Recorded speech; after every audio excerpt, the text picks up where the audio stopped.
Okay, this requires some setup.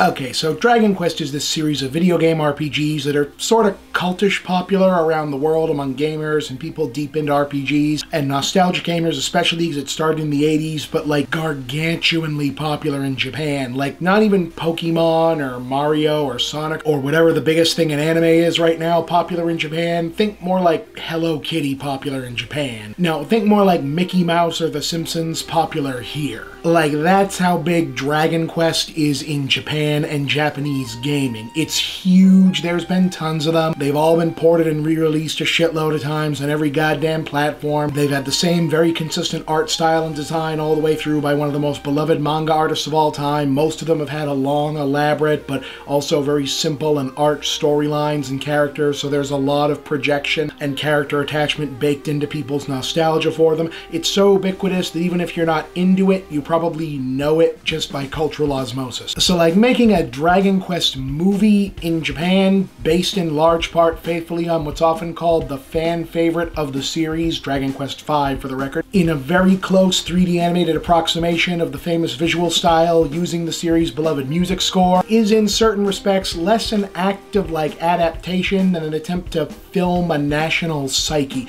with the obvious trade-off being that you're going to be able to skip some beats here and there and engage in some stream of consciousness, dream logic elsewhere because your main audience is presumed to know the story already by heart. That's good. But literally anyone else is likely to find it like completely incomprehensible. That's bad. So yeah, I definitely won't say it shouldn't be attempted, but if you're going to try and watch this even as someone who's anywhere between only a little bit into Dragon Quest game and never heard of it, can I go now? You kind of need to just sit back and accept that this is at least 99% of it, but we'll get to that. Kinda less a movie than a JRPG passion play, like an object of religious iconography made for the faithful that an outsider is just not meant to be able to follow in any conventional sense. Which is why this fairly expensive animated feature based on one of the biggest pop culture properties in its home country debuted mostly unannounced on Netflix last week here.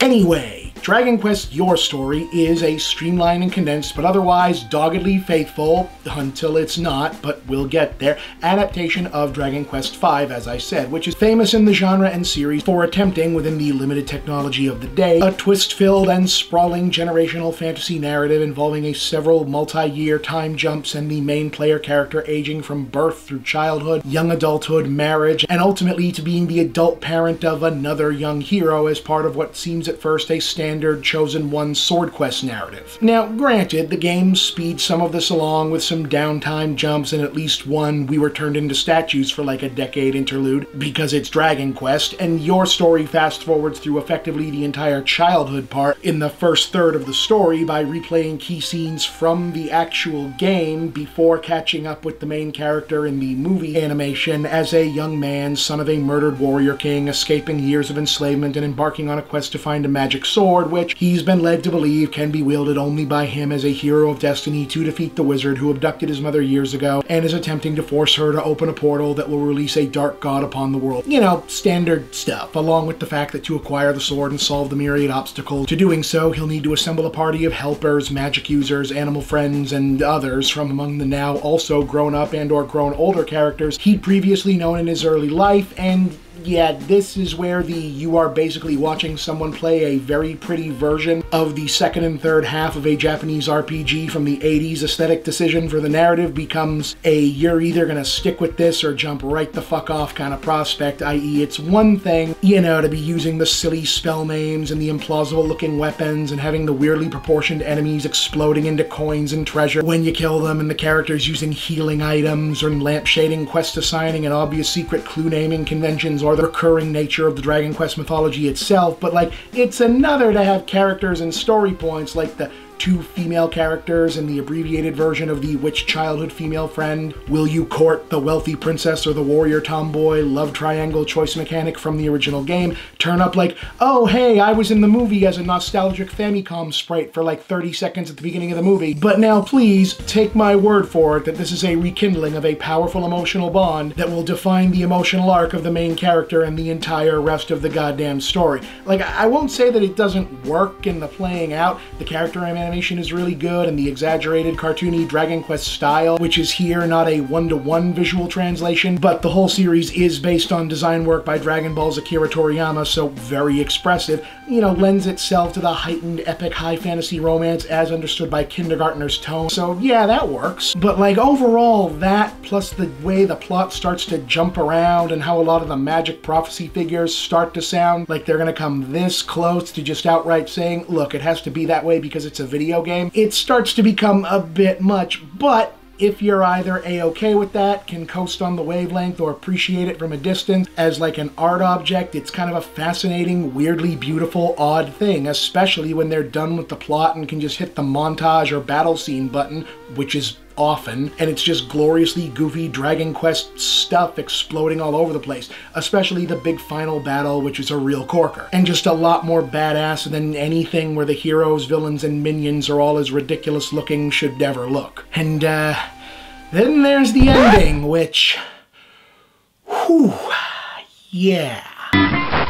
So the ending to this is probably going to be ultimately what it's most well known for in the long run, and it's easily the most interesting thing about it, but it's also a gigantic spoiler and something I'd say you don't want alluded to or to know anything about beforehand if you plan on watching it and engaging in any kind of emotional or aesthetically appreciative of the narrative way. But it's so interesting, I really wouldn't be doing my job as a critic to not at least talk about it. So I'm gonna give you the rating early, and I'm gonna throw up a spoiler warning now so you can turn back if you plan on watching the movie and come back later, okay? Like, I'm warning you now. So for now, I award Dragon Quest Your Story 7 out of 10. It does a lot of things. I'm not sure it does all of it right. I'm even less sure that some of it should have been done, period, but it does all of it with conviction.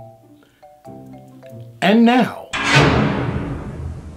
okay, so at the point of the ending, and also at the point of most Dragon Quest games, where you beat the final bad guy and then they throw another bigger, more finalish bad guy at you to see if you remembered not to use all your magic and healing items on the previous guy, instead of the expected monster from the game, the whole world fucking freezes, and this weird electricity monster guy who looks very not Dragon Questy comes in and like turns off the universe, except for him and the hero, like it's the Matrix, and reveals, so hey, guess what? None of this has been real, you aren't who you think you are, and the reason everything has been all weird and video gamey is because this is actually an immersive virtual reality remake of Dragon Quest V in an arcade somewhere, and you, as in the hero guy, is really just some dude jacked into it right then.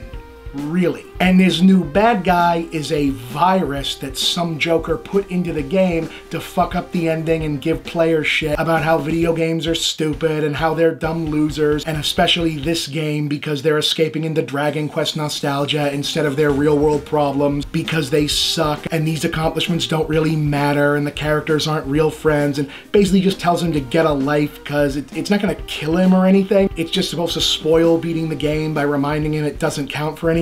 But then the guy starts having like these sad flashbacks of himself in reality as like a little kid and a teenager playing all of the Dragon Quest games over the years on all the different consoles, and he has this whole big speech against the bad guy like, no, you're wrong, it was real to me because my feelings were real and I'll always love those games and carry the adventures I had and the friends I made with me. You can't take them from me. And there's this Deus Ex Machina and he wins anyway, but no, seriously, they blow up the entire reality and stakes of their whole movie in the last 5 minutes for just a total genre-bending twist in order to basically give a handjob to just the concept of ultra-devout Dragon Quest fandom, which is ironic because apparently audiences in Japan really hated this part of the movie. And it's like, I'm seeing this and my jaw is just on the floor like, I have no idea if this works or not. I still don't. I mean, I watched this 2 weeks ago when it first dropped, and I've got no real idea if this is stupid or brilliant, or if it's both, and if so, in what order. Like, I get what it's going for with the big, honest, loving Dragon Quest was not a waste of my life kind of thing, and okay, fine. Like, it's clearly trying really hard to be both clever, because I had no idea it was going here, and inject some real heart into the idea that fans love Dragon Quest because it asks you to dump a lot of your own baggage into the otherwise very flat JRPG archetype, so I get what they were swinging at. I just don't know if that pitch was ever not gonna go wild, no matter how square they hit it. But you know, I respect the hell out of them for taking such a big swing on such a maid. So hell yeah, 7 out of 10. I don't know if it works, but I respect it.